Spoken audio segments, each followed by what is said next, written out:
अभी पीबीकेस भी अपना अपना ग्रुप बना रहे हैं और आपस में ही देहधारियों से प्रभावित हो जा रहे हैं। अरे वो गीता का श्लोक है ना, जो भगवान के पुजारी है, भगवान के फॉलोअर है, वो भगवान से प्राप्ति करते हैं।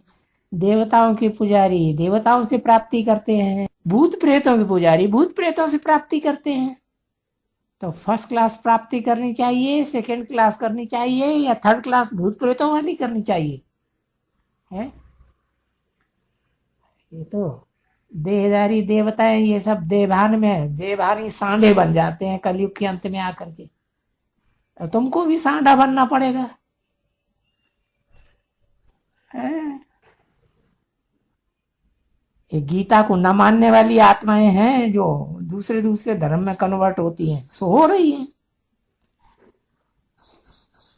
गीता है देवी देवता सनातन धर्म का शास्त्र, कुरान है मुसलमानों का शास्त्र, बाइबल है क्रिश्चियंस का शास्त्र है।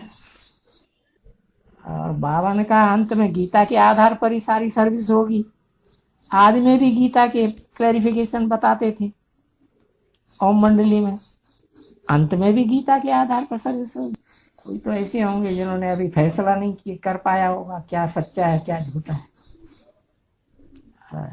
ये तो युद्ध है, लड़ो, सारी दुनिया दुश्मन बनेगी, लड़ते चले जाओ।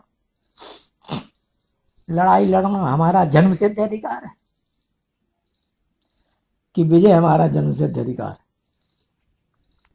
दोनों, बाबा ने बोला विजय जन्म सिद्ध अधिकार, वो कहते लड़ाई लड़ना हमारा जन्म सिद्ध अधिकार।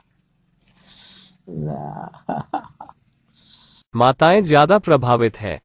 इतने धर्मों में सिर्फ एक सिख धर्म वाले ही हैं जिन्होंने, कौन था वो, दुर्रानी, क्या नाम था उसका, कितने आक्रमण किए, उन सबका मुकाबला करते रहे, कभी पीछे नहीं हटे। भले भागना भी पड़ा कई बार, भाग भाग के फिर हमला किया, फिर भाग गए जंगल में, फिर हमला किया, हार नहीं मानी। आखिरी अहमद शाह अब्दाली ही हार करके बैठ गया ईरान में। कितने बच्चे पैदा करते थे, बड़ी प्लंटियन प्लंटियन लाखों की तादाद में सेना लेके आ जाते। उस सेना को क्या चाहिए, रोटी दाल और लूटपाट की औरतें, बस इतना ही उनकी वेतन है, इसी वेतन में मस्त। हाँ, मुसलमान कंट्रीज में वहां कुछ खाने पीने को मिलता ही नहीं।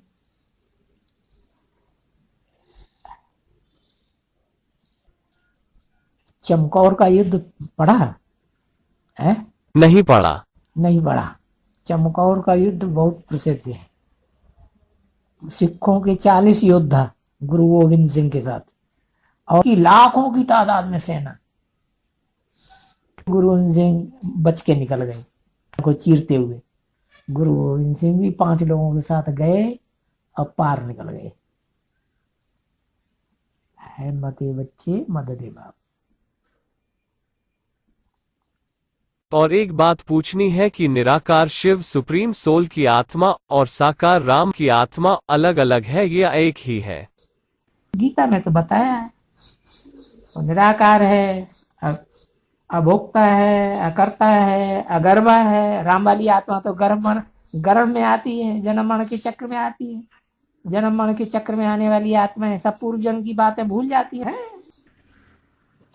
शिव बाप आकर के आप समान पारस बुद्धि बनाए देते हैं। एक भगवान है शिव बाप, निराकार ज्योति बिंदु, जिसको सब धर्म पिताएं मानते हैं, और धर्म पिताओं का बाप वो भी मानता है निराकार को। है? शास्त्रों में तो 10 प्रजापति बताए हैं, 10 मनु बताए हैं। 10 धर्म पिता है, निराकार को ही तो मानते हैं मुख्य। अपने अपने तरीके से ज्ञान का डिस्कशन करते हैं। तो वो अपने तरीके से छांट छांट के पॉइंट निकालते हैं, तुम अपने तरीके से छांट छांट के पॉइंट निकालो, जिनमें साकार और निराकार दोनों की बातें बताई गई हैं। निराकार आत्मा है, निराकार आत्मा बिना साकार शरीर के कुछ कर सकती है क्या? साकार शरीर के 5 तत्व भी चाहिए, और निराकार चैतन्य आत्मा भी चाहिए, जड़ भी चाहिए, चैतन्य भी चाहिए। इस पार्टी में जा रहे हैं, वो उस पार्टी में, अरे जो जिस पार्टी में जा रहे हैं उनके पॉइंट को पहचानो, है क्या उल्टे पलटे शस्त्र यूज करते हैं, उनका काट करो।